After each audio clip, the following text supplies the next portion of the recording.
वो आत्माओं को देख पाती है। हॉलवे में अजीब तरीके से चल रही है अकेले अकेले। वो अचानक उसके कान के बिल्कुल करीब आके बहुत जोर से चिल्लाई। एक बहुत भयानक सा दिखने वाला एंटिटी उसके एकदम मुंह के सामने आ गई। गाइस, भूत, प्रेत, आत्मा, इन सब चीजों के बारे में तो हम सभी जानते हैं, पर क्या आपने कभी जिन के बारे में सुना है? आज मैं आपको एक ऐसी स्टोरी सुनाने जा रही हूँ जो स्टोरी सुन के आपके रोंगटे फॉर श्योर खड़े हो जाएंगे। आपको बहुत ज्यादा डर लगने वाला है आज की स्टोरी में। पहले से ही मैं बता देती हूँ गाइस, अगर आप बहुत फेंट हार्टेड हो देन प्लीज ये स्टोरी किसी के साथ बैठ के सुनो, अकेले मत सुनो। ये है इंडोनेशियन हॉरर मूवी मकमम की पूरी कहानी। और गाइस, ये भी बोला जाता है कि ये जो मूवी है ना मकमम, ये पूरी तरह से एक रियल इंसिडेंट से इंस्पायर्ड होके बनाया गया है। मतलब इस स्टोरी का जो कहानी है, जो उस मूवी में दिखाया गया है, वो किसी के साथ रियली हुआ है। बट उन लोगों के सिक्योरिटी पर्पसेस के लिए इस मूवी में उन लोगों का रियल नाम बताया नहीं गया है गाइस। और अगर आपको ऐसे ही हॉरर स्टोरी सुनना पसंद है, हॉरर मूवीज देखना पसंद है, देन इस वीडियो को जरूर देखिए गाइस। ऐसा बोला जाता है कि जब कोई इंसान नमाज पढ़ता है तब अल्लाह उनके ऊपर अपना पूरा ध्यान देते हैं, पर जब वो नमाज पढ़ना बंद कर देता है तब अल्लाह का ध्यान भी उनके ऊपर से थोड़ा हट जाता है। गाइस, आई नो कि जो लोग इस्लामिक है एंड इस्लाम को ज्यादा अच्छे से जानते हैं, उन लोगों को इन सब चीजों के बारे में बहुत ज्यादा पता होगा मुझसे, बट फिर भी मैं ये क्यों बोल रही हूँ ये आपको वीडियो में चलते चलते पता लगेगा। इस मूवी की शुरुआत में ही हमें दिखाया जाता है एक गर्ल्स बोर्डिंग स्कूल, जहाँ पे बहुत सारी लड़कियां रह के पढ़ाई करते हैं। पर उस टाइम पे उन लोगों का वेकेशन स्टार्ट हो गया था, तो ज्यादातर लड़कियां छुट्टियां मनाने अपने अपने घर चले गए थे। उस बोर्डिंग स्कूल में 3 लड़कियां, मतलब 3 दोस्त उस टाइम पे उसी बोर्डिंग स्कूल में थे। सबसे पहले हमें एक लड़की से मिलवाया गया जिसका लिए पर निशा बहुत गहरी नींद में थी, तो इसलिए उसको बुलाने के बावजूद भी निशा नहीं उठी। तो नुरुल ने सोचा कि वो नहीं उठ रही है, कोई बात नहीं, मैं अकेले ही नमाज पढ़ लेती हूँ। और जब उसने नमाज पढ़ना स्टार्ट किया तब अचानक रूम का दरवाजा अपने आप खुल गया और उस टाइम पे अचानक निशा की नींद भी टूट गई थी। और ये इंसिडेंट देख के ना उसको थोड़ा सा डर लगा था। फिर भी उसने सोचा कि हो सकता है यार मैं ही ज्यादा सोच रही हूँ, तो इसलिए उसने कुछ भी नहीं बोला। जब नमाज पढ़ते वक्त नुरुल ने अल्लाह अकबर बोला तब उसको सुनाई दिया कि उसके पीछे से कोई और ये सेम वर्ड्स रिपीट कर रहा था। और नुरुल समझ गई थी कि ये उसका वहम नहीं है, उसको सही में किसी और का आवाज सुनाई दिया है। तो उसको बहुत ज्यादा डर लग रहा था, पर फिर भी उसने सोचा कि नहीं, मुझे नमाज कंप्लीट करना है, तो इसलिए उसने अपने दिल में हिम्मत रख के नमाज को कंप्लीट किया। पर जब नुरुल नमाज पढ़ रही थी तब भी उसे पूरी तरह से महसूस हो रहा था कि उसके पीछे कोई और उसके साथ नमाज पढ़ रहा है। पर जब वो पीछे घूम के देखी तब उसने देखा कि पीछे तो कोई भी नहीं है। तो वो जल्दी जल्दी जाके उस रूम का दरवाजा खोलती है और पूथरी को देख के ही समझ में आ रहा था कि वो पोजेस्ड थी। नेक्स्ट सीन में हमें दिखाया जाता है एक और लड़की को जिसका नाम है रिनी, जो मॉर्ग में पोस्टमार्टम करने की काम करती है। और उसके अंदर ना एक अद्भुत सी शक्ति है, वो आत्माओं को देख पाती है। और इसी वजह से उस मॉर्ग में जितने भी लाश आते थे ना पोस्टमार्टम के लिए, उन सारे लाशों के आत्मा रिनी को अपनी लास्ट विश, अपनी आखिरी ख्वाहिश बताते थे। पर ऐसा नहीं है कि रिनी ने सिर्फ और सिर्फ अच्छे आत्माओं को ही देखा है, इनमें से कुछ कुछ आत्मा बुरे भी होते थे। पर हर रोज ऐसे आत्माओं को देखते देखते ना रिनी के अंदर से वो डर ही मानो चला गया था। इसके बाद हमें फिर से वो बोर्डिंग स्कूल दिखाया जाता है जहाँ से नुरुल आधी रात को भागने की कोशिश कर रही थी, क्योंकि उसको पता चल गया था कि वहाँ पे कुछ तो गलत है। पर उस बोर्डिंग की हेड मिस्ट्रेस ने नुरुल को भागते हुए देख लिया और उन्होंने नुरुल को वो दोनों लड़की, मतलब पूथरी और निशा, उन दोनों के साथ एक रूम में बंद कर दिया। पर है, और उन्होंने हेडमिस्ट्रेस को भी बुलाया और वो सारी चीजें उन्होंने बताया। पर हेडमिस्ट्रेस रोजा ने पूथरी को जोर से थप्पड़ मारा और थप्पड़ मार के बोला कि ये सब भूत प्रेत कुछ भी नहीं है, ये सब तुम लोगों का नाटक है। फिर नेक्स्ट सीन में हमें दिखाया जाता है कि रिनी के घर में एक औरत भागते हुए जा रही है। वो औरत रिनी का मकान मालकिन था और पिछले 5 महीनों से रिनी ने कुछ प्रॉब्लम की वजह से कोई भी रेंट नहीं दिया था। उस औरत ने रिनी को बहुत प्रेशराइज किया कि मुझे अभी के अभी पूरा रेंट देना पड़ेगा। पर रिनी के पास तब सिर्फ 2 महीने के रेंट देने के पैसे थे। अभी तो बोर्डिंग स्कूल का वेकेशन चल रहा है और सारे बच्चे स्कूल से घर चले गए हैं। पर 3 लड़कियों का रिजल्ट उतना अच्छा नहीं हुआ है, तो इसलिए उन लोगों को एज अ पनिशमेंट घर नहीं जाने दिया गया। ये सब सुनने के बाद भी रिनी ने कुछ भी नहीं बोला, क्योंकि उसको पता था कि उसको भी रहने की जगह की जरूरत है। तो वो भी स्लमित के साथ चुपचाप बोर्डिंग स्कूल की तरफ चली गई। और बोर्डिंग स्कूल में पहुंचने के बाद वो जिस रूम में रहती थी पहले, उसी रूम में जाके वो अपने पुराने दिनों को याद कर रही थी। और तभी उसको पता चला कि वो जो 3 स्टूडेंट्स अभी बोर्डिंग स्कूल में है, वो तीनों उसी के रूम में रहती है। तो रिनी ने उन तीनों के साथ बातचीत करना चालू किया। जब वो लोग बातचीत कर रहे थे ना, तब बात में रिनी ने बताया कि मैं तो इसी बोर्डिंग स्कूल की एक स्टूडेंट हूँ। और तब उन तीनों ने रिनी को पूछा, प्लीज हमें बताओ, क्या तुमने कुछ भी अजीब, वियर्ड या फिर पैरानॉर्मल चीज महसूस किया है? रिनी ने बोल दिया कि नहीं मैम, मेरे साथ तो कभी ऐसा नहीं हुआ, मैंने तो कुछ भी ऐसा एक्सपीरियंस किया ही नहीं। वो लोग जब बातचीत कर ही रहे थे तभी वहाँ पे स्लामित और मिस रोजा आ जाती है और वो दोनों आके रिनी को बोलती है उस बोर्डिंग स्कूल में पढ़ाने के लिए। ये सुन के रिनी तो बहुत ज्यादा खुश हो गई क्योंकि उसको पॉकेट मनी भी मिल जाएगा और साथ ही साथ एक रहने का जगह भी मिल जाएगा। पर इन सारी चीजों के बीच में ना रिनी को एक चीज बहुत बुरी लग रही थी, वो थी मिसेस रोजा की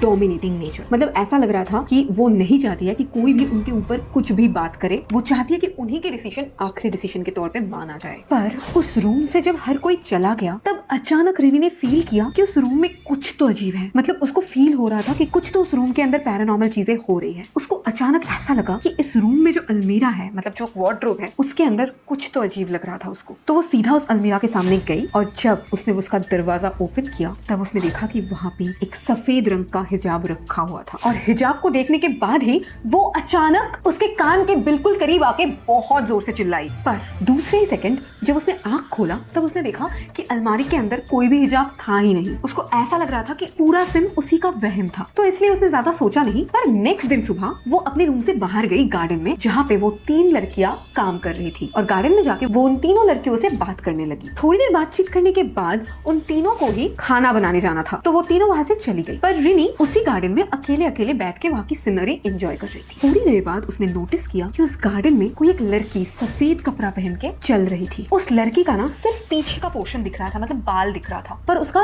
चेहरा रिनी को नहीं दिख रहा था। तो रिनी ने सोचा कि यहाँ पे तो इन 3 लड़कियों के अलावा कोई नहीं है, तो ये लड़की कौन है? ये सोच के वो उस लड़की के पीछे पीछे चलने लगी। पर अचानक वो व्हाइट ड्रेस पहनी हुई लड़की एक पेड़ के पीछे चली गई और जब रिनी उस पेड़ के पीछे जाके देखने लगी कि वहाँ पे कौन है, वहाँ पे कोई भी नहीं था। और इस इंसिडेंट के बाद रिनी को पूरा यकीन हो गया कि यहाँ पे कुछ तो पैरानॉर्मल चीज हो रहा है। और तभी अचानक नुरुल दौड़ते दौड़ते रिनी के पास आई और नुरुल ने रिनी को बोला कि पुत्री बहुत ज्यादा अजीब बिहेव कर रही है, हमें बहुत ज्यादा डर लग रहा है, प्लीज आप हमारे साथ चलो। तो रिनी ने भी लेट नहीं किया, वो भी दौड़ते हुए डर के मारे वहीं पे बेहोश हो गई थी। कैसे भी करके वो तीनों लड़कियां अपने रूम पे ले गई और उन्होंने सबको बुला लिया। होश में आते ही रिनी मिस्टर स्लामित को बोलती है कि जितना जल्दी हो सके मुझे मिस्टर गंधा के नंबर दीजिए, मुझे उनसे बहुत जरूरी बात करना है। तो ये मिस्टर गंधा कौन है? वो एक ऐसे आदमी थे जो इस्लामिक रिचुअल्स को फॉलो करके ना बच्चों को शिक्षा देते थे कि कैसे चलना चाहिए, क्या करना चाहिए, और उनको ना स्पिरिचुअल चीजों की बहुत ज्यादा नॉलेज भी थी। तो स्लामित से मिस्टर गंधा का नंबर लेते ही रिनी उनसे मिलने चली गई और उनसे मिलके उनको सारी चीजें रिनी ने बताया कि अभी वो बोर्डिंग स्कूल पूरी तरह से खाली है, ऑलमोस्ट वहाँ पे सिर्फ 3 बच्चियां हैं और उन तीनों लड़कियों के साथ ही बहुत सारी पैरानॉर्मल चीजें हो रही है, अजीब अजीब चीजें हो रही है। और स्पेशली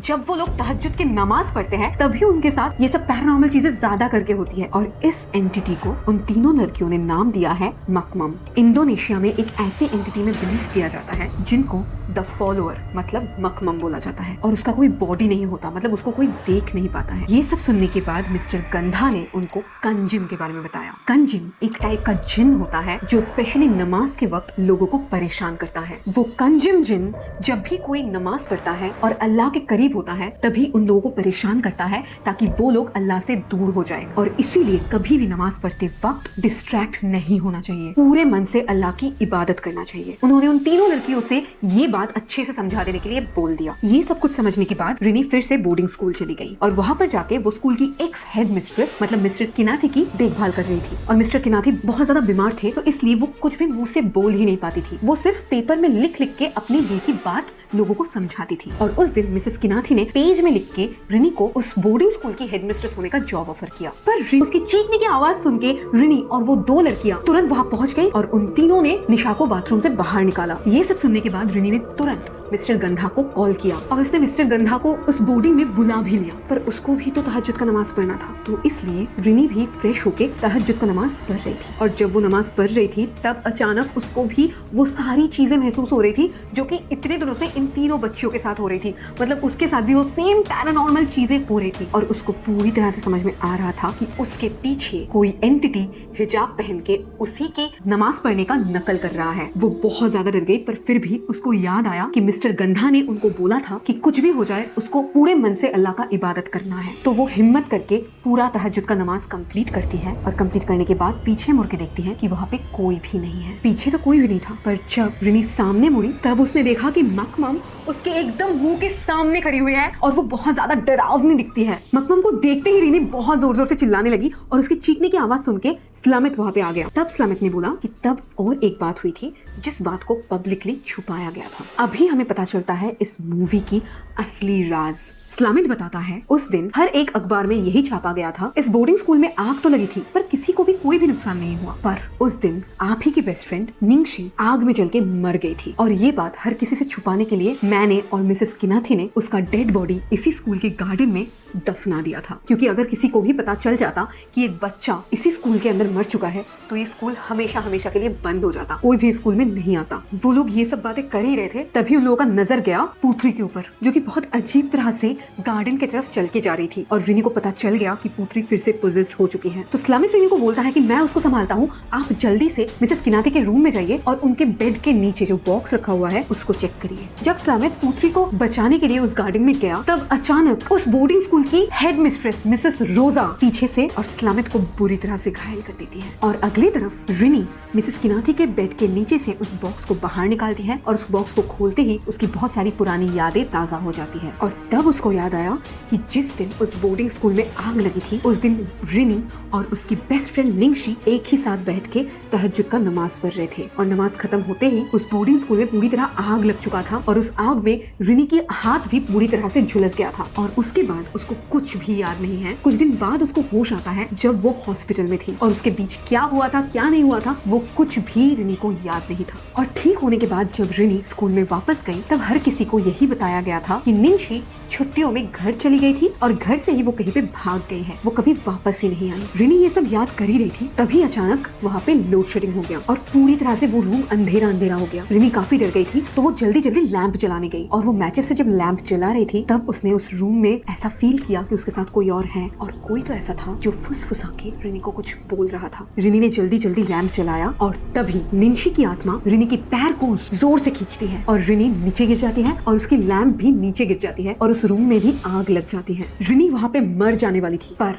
उसी टाइम इसलिए मिस्टर गंधा को रुकिया परफॉर्म करना पड़ा। रुकिया परफॉर्म करने के बाद निंशी का स्पिरिट वहाँ से कुछ देर के लिए चली तो गई पर थोड़ी देर बाद वो फिर से वापस आ गई क्योंकि निंशी का स्पिरिट ने मिसेस रोजा को फिर से पोजेस्ट कर दिया था। पर फिर भी मिस्टर गंधा हिम्मत के साथ फिर से रुकिया परफॉर्म करते हैं और इस बार वो निंशी को मतलब उस जिन को पूरी तरह से जलाने में कामयाब हो जाते हैं और इसी के साथ उसको मुक्ति भी मिल जाता है। और नेक्स्ट सीन में हमें दिखाया जाता है कि मिसेस किनाथी एक हॉस्पिटल में एडमिट है और वो अभी बात कर पा रहे हैं। जब हर कोई मिसेस किनाथी के पास गए तब मिसेस किनाथी ने हर किसी से हाथ जोड़ के माफी मांगा और ये भी बताया कि बार बार निंशी थी। और ये सब सुनने के बाद रिनी और पुत्री फिर से उस बोर्डिंग स्कूल में जाते हैं और निंशी के कब्र के सामने जाके वो लोग उसकी आत्मा की मुक्ति के लिए दुआ करते हैं और इसी के साथ ये मूवी खत्म हो जाती है। गाइज आई डोंट नो आपको ये मूवी का स्टोरी सुन के मतलब कैसा लगा, बट आई स्वेयर मतलब मैं जब ये मूवी का स्टोरी बोल रही थी ना मुझे गूज़बम्स आ रहा था यार। आई स्वेयर मतलब इंडोनेशियन जो मूवीज होते हैं ना वो बहुत ज्यादा ही स्कैरी होता है गाइस। क्या आपको ऐसे स्कैरी हॉरर मूवीज पसंद आते हैं और ये वाला स्टोरी आपको अगर अच्छा लगा है तो इस वीडियो को जरूर एक लाइक करो और मुझे कमेंट सेक्शन में बताओ कि मैं नेक्स्ट कौन से मूवी का स्टोरी आपके साथ शेयर करूं। एंड अगर आप कोई आपके रियल लाइफ स्टोरी मेरे साथ शेयर करना चाहते हो देन प्लीज शेयर करो, मैं जरूर आपकी स्टोरी भी हर एक इंस्टाग्राम के साथ शेयर करूंगी। तो या गाइस आज के लिए इतना ही, मैं आपसे मिलती हूँ नेक्स्ट वीडियो में,